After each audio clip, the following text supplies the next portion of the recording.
मुनाफ़क़त का अंजाम अल्लाह ने कुरान में कुफ्र से बदतर करार दिया है, और सच्ची बात यह है कि पाकिस्तान को अफ़गानिस्तान के हवाले से मुनाफ़क़त की सज़ा मिल रही है। 9/11 के बाद हमारे पास दो रास्ते थे। एक ये कि हम मिला उमर की तरह रिस्क लेकर अमरीका, इसके इत्तेहादियों बल्कि अक़वाम मुत्तहिदा को अपना करते, और दूसरा रास्ता इस आलमी इत्तेहाद में शमूलियत का था। जनरल परवेज़ मुशर्रफ ने सानी अल-ज़िक्र फैसला किया। अब अगर उसके बाद अमरीका अकरज़ई हुकूमत पाकिस्तान के मफादात का ख्याल नहीं रख रही थी तो हमारे जर्नलों में ये हिम्मत होनी चाहिए थी कि वो अमरीकी इत्तेहाद से निकल जाते, लेकिन चूंकि ऐसी जुरत न कर सके इसलिए दर पर्दा दोबारा अफ़गान तालिबान को सपोर्ट करना शुरू किया।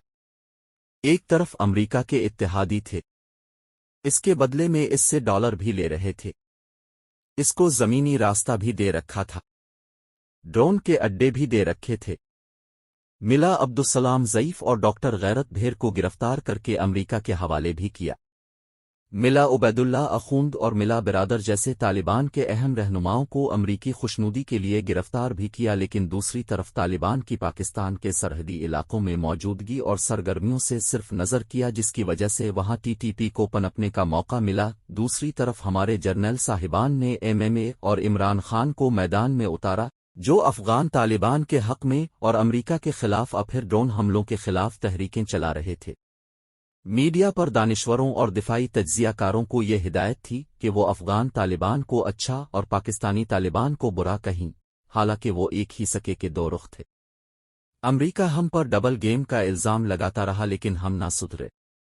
फिर जब हमारे अपने सरहदी इलाके और सवात मैदान जंग बन गए तो हामिद करज़ई और अशरफ गनी हमारी मिन्नतें करते रहे कि हमारे दुश्मनों यानी तालिबान को पनाह देने से बाज जाओ, लेकिन हम अपनी हज़ारों लाशें उठाने के बावजूद बाज ना आए।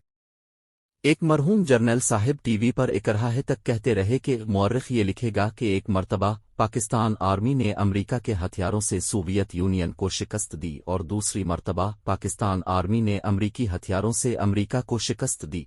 अमरीका ने पाकिस्तान को लालच भी दिया और दबाव भी डाला, लेकिन जब हर बार नाकाम हुआ और तालिबान की मुज़ाहमत कम होने के बजाय बढ़ती रही तो इसने अक्सर यू टर्न ले लिया।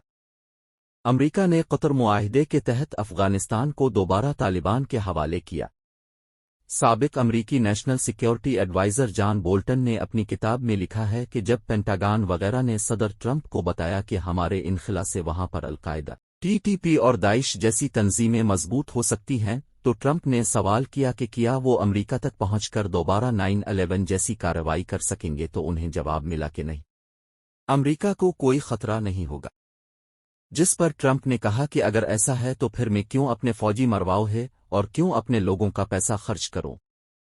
वहां अगर हालात खराब होते हैं और मज़कूरा तंजीमें मजबूत होती हैं तो होने दो।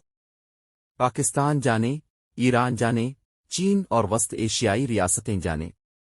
चुनांचे अमरीकी और नेटो फोर्सेज अफ़गानिस्तान को तालिबान के सुपुर्द करके और खरबों का जदीद तरीन असलहा पीछे छोड़ गईं, जिसका एक बड़ा हिस्सा टीटीपी को भी मिला, क्योंकि वो इस जंग में अफ़गान तालिबान के शाना बशाना लड़ रही थी। तमाशा ये है कि अफ़गान तालिबान की फतह जो टीटीपी की फतह भी थी। मैं पिछले बरसों में कई मरतबा तफसील से लिख चुका हूं कि टीटीपी के हर अमीर ने अफ़गान तालिबान के अमीर की बैत कर रखी होती है, और ये कि अफ़गान तालिबान के लिए नेटो फोर्सेस के खिलाफ पहले खुदकुश हमले भी अफ़गान तालिबान ने नहीं बल्कि महसूद तालिबान ने किए थे। उन्होंने अपने यहाँ अफ़गान तालिबान और अल-कायदा को पनाह दी थी और पाकिस्तानी रियासत के खिलाफ जंग इस बुनियाद पर शुरू की थी कि इसने तालिबान के खिलाफ अमरीका का साथ क्यों दिया। पर इतना जश्न अफ़गानिस्तान में नहीं मनाया गया जितना कि पाकिस्तान में मनाया गया। उस वक्त के वज़ीर आज़म इमरान खान ने कहा कि अफ़गानों ने ग़ुलामी की जंजीरें तोड़ दें। दिफाई तज्ज़ियाकार और रिटायर्ड जर्नल टीवी चैनल्स पर बैठकर खुशी से फूले नहीं समा रहे थे। इस वक्त के वज़ीर इत्तिलात फवाद चौधरी ने सहाफ़ियों को ले जाने और वहां जश्न मनाने के लिए खुसूसी जहाज तैयार किया, लेकिन फिर किसी दाना शख्स के कहने पर वो जहाज नहीं भेजा गया। इस वक्त के DGISI जनरल फैज़ हमीद ने काबुल के सरीना होटल में मशहूर ज़माना चाय का कप पिया और फिर अमारात इस्लामी से कहा कि वो टीटीपी को उनके साथ बिठाए। अमारात इस्लामी ने ऐसा किया, लेकिन वो मुज़ाकरात नाकाम हुए। अब नई अस्करी क़यादत टीटीपी से बात नहीं करना चाहती और उसका मुतालबा है कि अफ़गान तालिबान TTP کے خلاف کارروائی کریں، لیکن افغان طالبان ایسا کرنے کی بجائے مشورہ دے رہے ہیں کہ پاکستان ان سے مذاکرات کرے۔ دوسری طرف TTP نے اپنی کارروائیاں بڑھا دی ہیں اور پاکستانی پالیسی سازوں کی رائے ہے کہ اس میں انہیں امارات اسلامی کی مکمل سپورٹ حاصل ہے، جس کا مقصد پاکستان کو اپنی ٹرمز پر لانا ہے۔ چنانچہ پاکستان کے تعلقات امارات اسلامی کے ساتھ تناؤ کے شکار ہیں، اور میرے منہ میں خاک، اگر یہ سلسلہ یوں ہی چلتا رہا تو یہ تناؤ کسی بھی وقت تصادم کی شکل اختیار کر سکتا ہے۔ میری اطلاع کے مطابق دونوں فریق ایک دوسرے کے خلاف سخت اقدامات کی منصوبہ بندی کر رہے ہیں۔